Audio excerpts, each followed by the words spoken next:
pourquoi je ne crois pas au bonheur masculin et à quel point l'argent ne change presque rien au plaisir que je ressens au quotidien. Je m'appelle Tristan Lejeune et je suis millionnaire à 27 ans. Dans une vidéo récente, j'ai expliqué que le bonheur était pour les femmes et les enfants. Alors aujourd'hui, je vous explique ce qui doit le remplacer chez les hommes. Cette chaîne YouTube est intégralement gratuite et je n'ai rien à vous vendre. L'idée majoritaire dans la tête de la plupart des hommes, un peu ambitieux, c'est celle du chiffre magique qui permet d'avoir enfin confiance en soi, d'être enfin tranquille, d'avoir enfin la paix, d'avoir enfin l'amour, les femmes en illimité, l'indépendance et le bonheur. En gros, c'est le monde magique, quoi. Avant d'être riche, ça me motivait aussi, donc je ne juge pas ça. Ce chiffre magique, il arrive chez à peu près tous les hommes et à mon avis, c'est un mal nécessaire dans une certaine mesure. Mais c'est un leurre. Alors, premièrement, la stabilité hormonale masculine est relativement incompatible avec la notion de bonheur. Puisque le bonheur est passager et éphémère, il y crée une incohérence pour les hommes qui sont habitués à la stabilité. Votre humeur ne fait pas de vagues énormes d'une semaine à l'autre. Votre niveau d'énergie, votre force, vos hormones, tout ça est relativement stable. Et l'homme est stable et c'est sa stabilité, sa prédictibilité qui lui donne un avantage massif sur la femme dans le monde. Alors, en tant qu'entité stable et prédictible, la recherche du bonheur est en opposition directe avec le logiciel masculin. Alors, à ne pas confondre avec, donc, quand je parle du bonheur, il ne faut pas confondre ça avec la paix, la tranquillité, la sérénité, l'esprit calme, etc. Ça, ce sont des expériences purement masculines, car elles ne font pas de vagues. En fait, quand on parle de paix, quand on parle de tranquillité, quand on parle d'équilibre, quand on parle de sérénité, d'esprit calme, euh, tout ça, c'est des notions qui sont en vérité proprement masculines et c'est des expériences qui sont purement masculines parce qu'elles sont relativement stables et en vérité, c'est grandement jalousé par les femmes.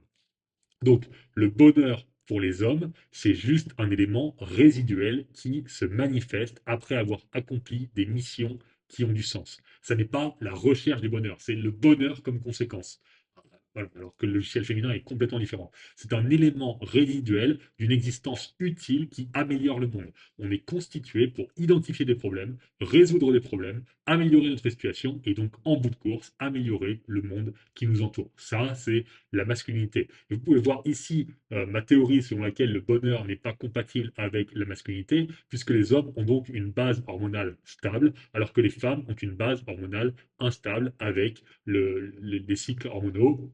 Donc elles ont leurs règles, la progestérone, les oestrogènes, la testostérone, tout ça bouge énormément de semaine en semaine. Et en vérité, de jour en jour, il y a beaucoup plus de variations hormonales chez les femmes, alors que les hommes, c'est relativement stable, de grosso modo 20, 19, 20 ans jusqu'à 55, 60 ans, c'est extrêmement stable. Et après, en vérité, même après, c'est encore stable. Alors que les femmes, ça fait des vagues constamment. Et donc, en fait, elles sont habituées à vivre, en tout cas à ressentir un, un système hormonal qui est avec de très fortes variables. Et donc, puisque le bonheur est quelque chose d'extrêmement chaotique, d'éphémère et de variable, eh bien, elles peuvent l'interpréter, en tout cas, elles peuvent l'intérioriser de façon bien différente de la nôtre, alors que nous, puisque notre système hormonal est flat, et constant, il ne fait pas de vagues, il est stable, eh ben, le bonheur, pour nous, c'est un concept compréhensible, mais qu'on n'est pas capable d'assimiler, puisqu'on n'a pas la base de compréhension, d'assimilation féminine, qui est donc la variabilité pardon, hormonale. Donc les femmes connaissent le bonheur parce qu'elles sont habituées à l'instabilité des situations chimiques, alors que nous, pardon, on est obsédé par stabiliser quelque chose qui ne peut pas l'être, le rendant donc inatteignable. Un homme qui recherche le bonheur, en réalité, il veut l'attraper, le garder et le stabiliser, ce qui est exactement l'inverse de ce qu'on appelle le bonheur. Donc, chacun a son interprétation, pardon. Si vous êtes content de votre vie, eh bien super, continuez et lâchez la vidéo. Si vous avez du mal à identifier quoi faire, quand le faire, comment le faire, pourquoi le faire, eh bien oubliez le bonheur pendant 2 minutes et écoutez ce que j'ai à dire. En vérité, il faut juste s'asseoir 10 minutes et se poser la question, que se passe-t-il les jours où je suis satisfait d'aller me coucher? C'est tout. C'est la seule question masculine qui compte pour votre vie. Que se passe-t-il les jours où je suis satisfait d'aller me coucher? Et moi, j'essentialise ça de façon un peu différente, c'est-à-dire qu'est-ce qui me rend fier à la fin de la journée, à la fin de la semaine, et comment le répéter en boucle pour le reste de ma vie. Sachant que cette question qu'on essentialise, elle doit avoir lieu de façon trimestrielle selon moi, parce que vos priorités changent et ce qui vous rend fier change au fur et à mesure des étapes de votre vie d'homme. Donc la vie d'un homme, elle est aussi simple que la réponse à cette question et je vous donne ma liste puisque je fais cet exercice régulièrement. Donc quand je pose la question, qu'est-ce qui me rend fier à la fin de la journée, de la semaine et comment le répéter pour le reste de ma vie, voilà les points que j'arrive à extraire. Premièrement, produire quelque chose qui peut profiter de l'effet cumulé. Donc il y a l'acte de production et l'acte de pérennisation en dehors de mon intervention directe. C'est-à-dire travailler par exemple sur l'amélioration de mon entreprise, créer des nouvelles campagnes de publicité, optimiser l'expérience client, améliorer la qualité des produits. C'est donc ça correspond à le travail que j'ai fourni aujourd'hui va bénéficier au-delà de la simple production, au-delà de ma présence, au-delà de mon acte de travail. C'est quelque chose qui bénéficie post-production et pas simplement une tâche dépendante de ma présence. Et c'est très différent faire du travail de tâche, un travail tâcheron, versus un travail de production qui continue à vivre une fois que vous avez arrêté de travailler dessus.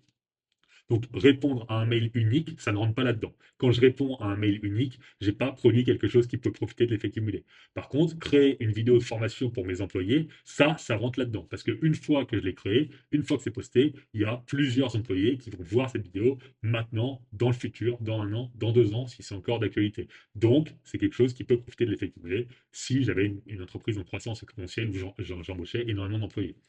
Donc, je ne suis pas pleinement satisfait d'aller me coucher s'il n'y a eu aucun acte de production direct ou indirect dans ma journée. Et vous pouvez voir la vidéo YouTube, par exemple, comme un acte de production qui peut profiter de l'effet cumulé. Alors, c'est une chaîne caritative, j'ai rien à vendre, ça ne me fait pas profiter au business, mais l'acte de production peut profiter de l'effet cumulé, puisque cette vidéo peut très bien faire 200 vues, 2000 vues, 10 000 vues, 20 000 vues. Et le coût de la production pour le résultat que je vais obtenir, il est complètement décorrélé du nombre de vues que je vais recueillir sur cette vidéo.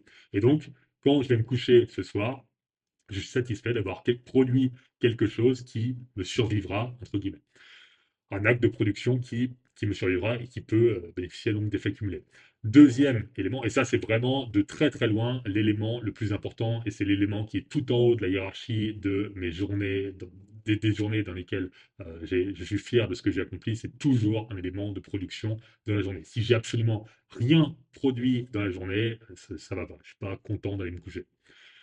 Deuxième élément, faire un entraînement sportif pour améliorer, maintenir ma condition physique, c'est-à-dire pour continuer à vivre dans un corps athlétique et pouvoir profiter pleinement de toutes les expériences physiques que le monde a à offrir.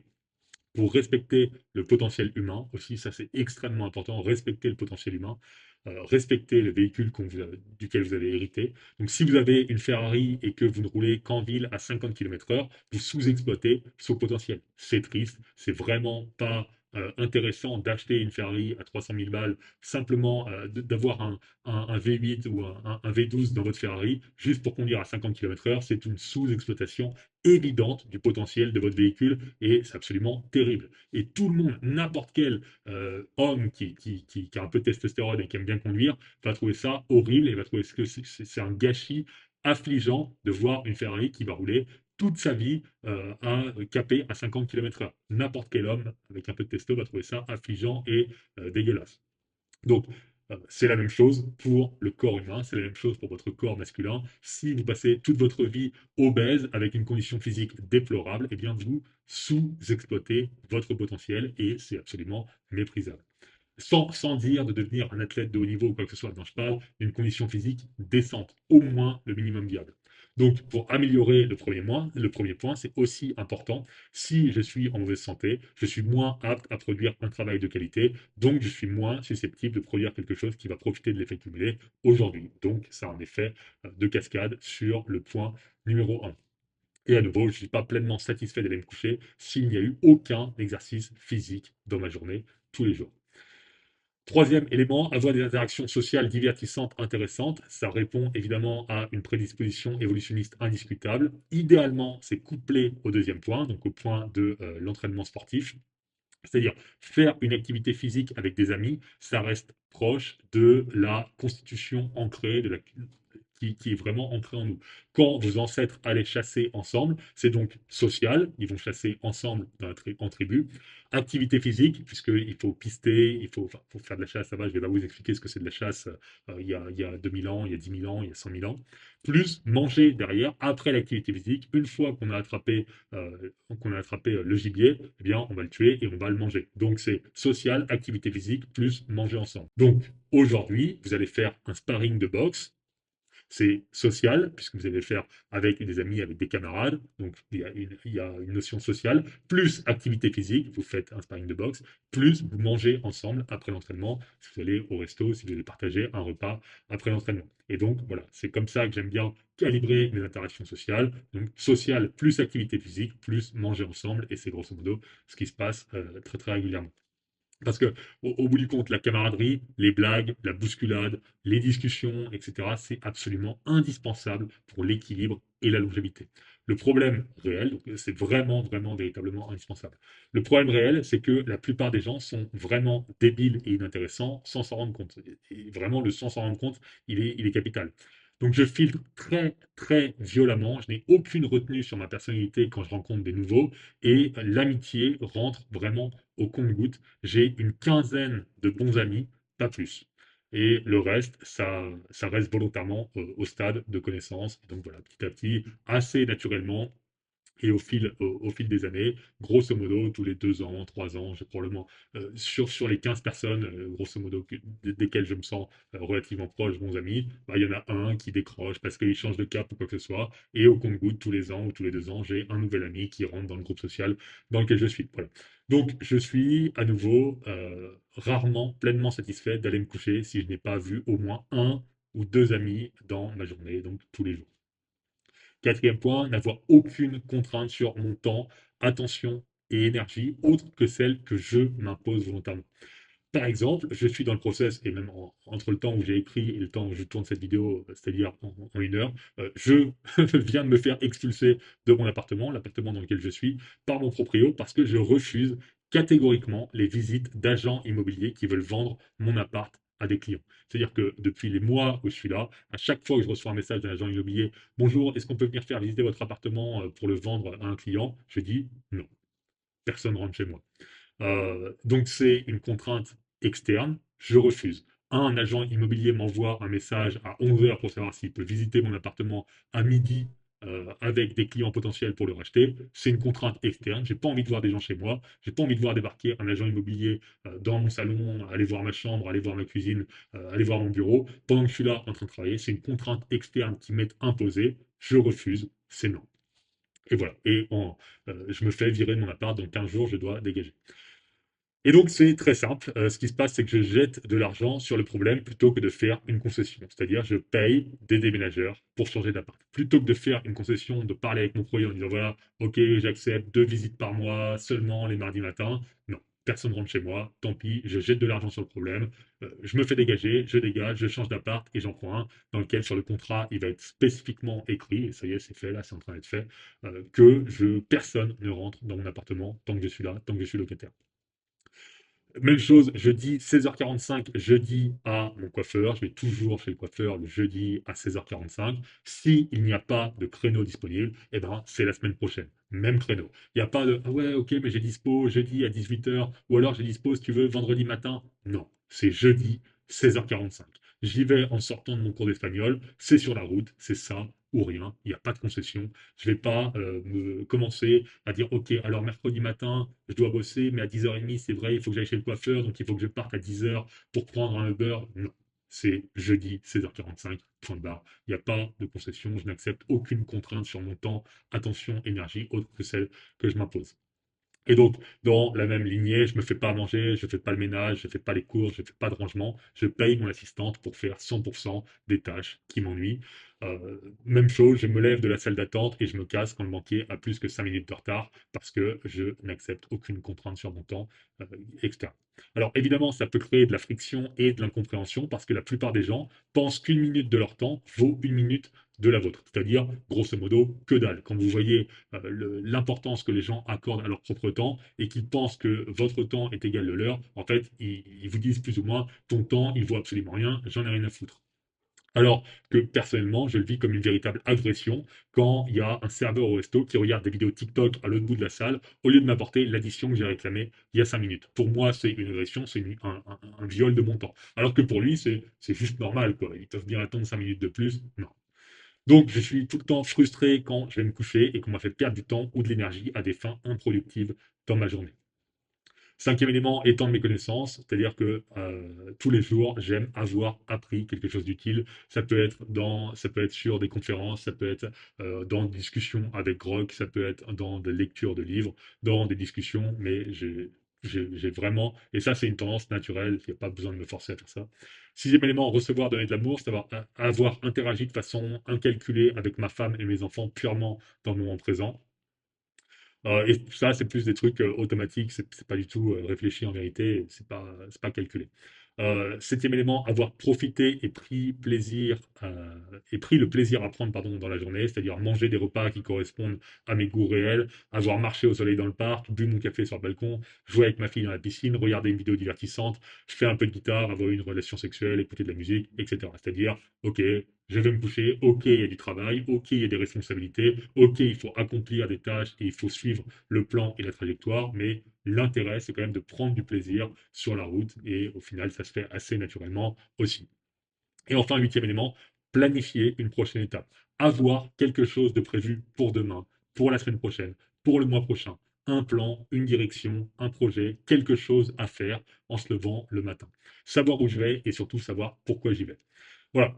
Donc pourquoi je ne crois pas au bonheur masculin et à quel point l'argent ne change rien au plaisir que je ressens au quotidien? Eh bien parce que le bonheur masculin, c'est juste l'accomplissement et la satisfaction du travail bien fait, d'une journée bien vécue et la promesse d'une nouvelle chance demain matin. Ce n'est pas le bonheur, c'est la plénitude. Ce sont en vérité les cases à cocher. Parce que tout ça, c'est des cases à cocher. Ok, aujourd'hui j'ai produit quelque chose qui a profité de l'effet cumulé. Boum, case cochée. Ok, aujourd'hui je me suis entraîné. Case cochée. Je me suis entraîné avec mes potes et on était mangé ensemble. Case cochée, numéro 4. Aujourd'hui, personne ne m'a fait chier en réclamant mon temps, mon attention, mon énergie pour des trucs futiles. Ok, super, case cochée. Aujourd'hui, j'ai lu un bouquin pendant 30 minutes et c'était super intéressant, casse coché. J'ai passé du temps avec ma femme et mes enfants, casse coché. J'ai pris du plaisir, même juste, je peux aussi avoir pris du plaisir en travaillant, et d'ailleurs ça arrive très souvent, en étant à l'entraînement, etc. C'est super, casse coché. Et en fait, là, la vie bien vécue et la vie de bonheur masculine, en fait, c'est juste la répétition à l'infini de ces journées où toutes les cases sont cochées.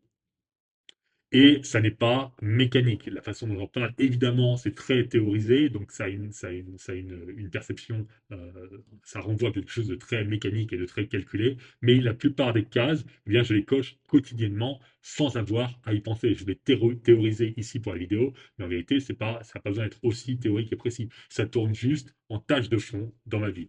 Et quand je vous dis que l'argent ne change pas grand-chose à tout ça, eh bien, en fait, ça change juste l'échelle de la situation. C'est-à-dire qu'en 2017-2018, quand je débutais mes projets entrepreneuriaux, j'étais au ras des pâquerettes financièrement. Et pourtant, les journées où je cochais toutes ces cases, eh bien, elles étaient plus satisfaisantes qu'aujourd'hui. Parce qu'il y avait une notion d'ambition qui était plus importante qu'aujourd'hui. Alors, ça, on verra si ça fait des vagues ou si c'est comme ça. J'ai déjà fait une vidéo complète dans laquelle j'argumentais dans le sens selon lequel l'argent est un anesthésiant. Et donc, forcément, en 2017, en 2018, quand j'étais au début de mes projets entrepreneuriaux et que je commençais à gagner de l'argent et avoir une entreprise qui fonctionnait, eh bien, toutes les journées où toutes les cases étaient cochées avaient plus d'influence sur mon niveau de bonheur masculin qu'aujourd'hui. Parce qu'en fait, l'upside était beaucoup plus important à ce moment-là qu'aujourd'hui. Quand je cochais toutes les cases il y a 5 ans, eh bien, en vérité, ça avait un impact direct plus important sur ma vie qu'aujourd'hui. Donc voilà, ça dépend de votre profil psychologique, mais si vous avez une tendance consciencieuse, eh bien c'est la recette de la vie bien vécue. Faites l'exo tous les 3 mois. Qu'est-ce qui me rend fier à la fin de la journée, à la fin de la semaine, et comment le répéter pour le reste de ma vie.